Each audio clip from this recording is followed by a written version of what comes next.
फरक वाली। बोली बोली सरस्वती मैया की।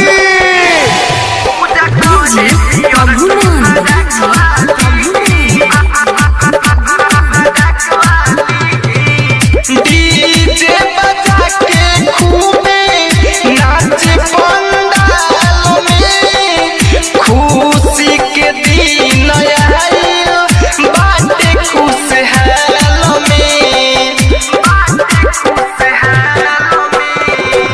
डीजे बजा के खूबे नाच पंडाल में, खुशी के दिन आइल बाटे खुशहाल में।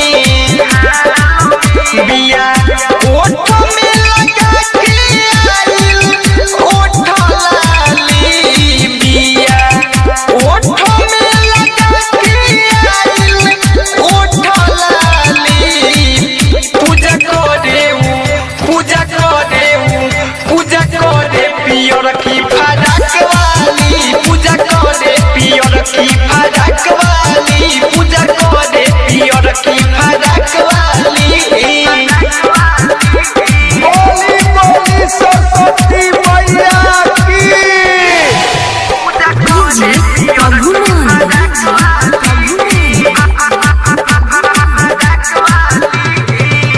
हर साल करे तो धूमधाम से पूजा, सखी सहेली संगे रहेली दूजा। हर साल करे तो धूमधाम से पूजा, सखी सहेली संगे रहेली दूजा।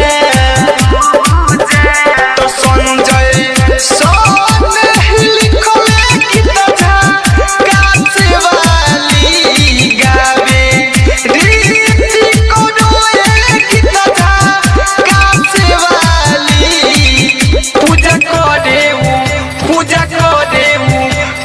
करे पियर की फरक वाली, पूजा करे पियर की